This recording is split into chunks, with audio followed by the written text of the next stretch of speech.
Before we get started, have you gotten my free ebook, 10 Quick Tips to Calm the Chaos When You're Feeling Overwhelmed? Go to thesuccess.life/free resource. This ebook will give you 10 quick strategies to calm yourself down, tame the chaos, even in the midst of your challenges. So go now to thesuccess.life/free resource and get your copy today. Hello, my friend, and welcome to Press Pause. I'm your host, Janelle Bruland, and I'm here to help you regain control of your life for you. Each week, I will be giving you helpful tips and one thing you can implement immediately to overcome the chaos of life and take back control. I was once an overwhelmed, overcommitted entrepreneur, and I get what it's like to be balancing all of the things between work and home. And I'm here to help you take back control. Let's dive right in. Welcome to Press Pause. Today we're going to talk about how to press pause and let go.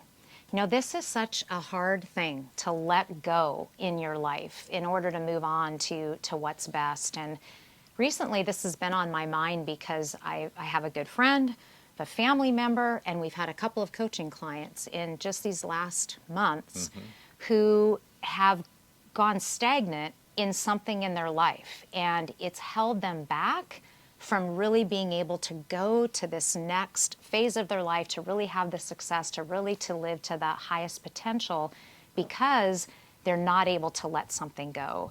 So I want to ask you today, what in your life as a leader do you need to let go, either personally, professionally? Is there something in your life that you're currently a part of? Is it a project? Is it a working relationship? Is it a personal relationship that is really holding you back from being the person that you're supposed to be and really getting to that next level of growth? You have to let go to grow. Yeah, I think letting go to grow, and it can include, like you said, somebody that is on your team that, you know, they might be okay, but they're just not the right person. The right fit. You know, they might be, you know, it's easier just to hold on to somebody you know and just let them go a little bit here and there and put up with it than it is to just let them go and let them grow somewhere else. Right.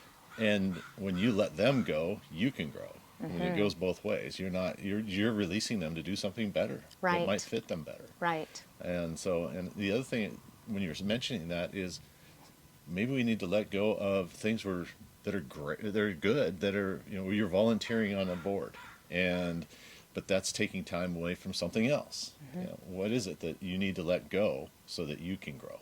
Right. I think that it's easy to get caught up doing a lot of really good things, and good things are important, but there's only so much time that you have. There's only so much time to go around.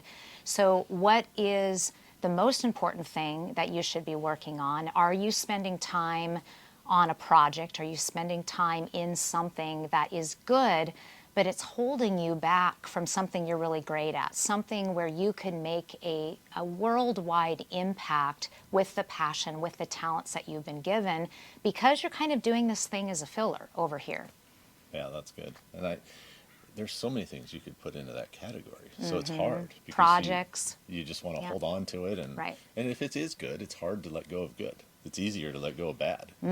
That's a good point. That's a good point. Because sometimes it's just, it's comfortable. I think one of the traps that we see people fall into, and I've certainly done it myself, is something's really comfortable. You're used to doing it a certain way. You've maybe done it that way for many, many years. You've involved in this project. Maybe it's a service line in your business that you've always done this in your business. And it really doesn't make a lot of money, but it's something that you've always done. And so you really need to be ruthless. If you want to grow, you need to be ruthless about eliminating those things in your life that really are holding you back. I think of this spring, and we just pruned our roses not that long ago, and sometimes I find that so hard to prune the rose down. I think there's been times where I've thought, have I pruned it down too far?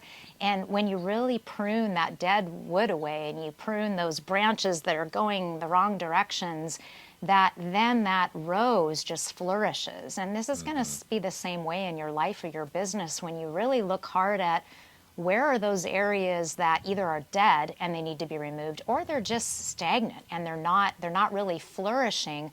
But if you just cut away those things that don't really have the potential to become something, then it allows you, it provides that freedom to be able to grow the way that you're supposed to grow. Right. But it takes getting out of your comfort zone, and that takes courage. Right.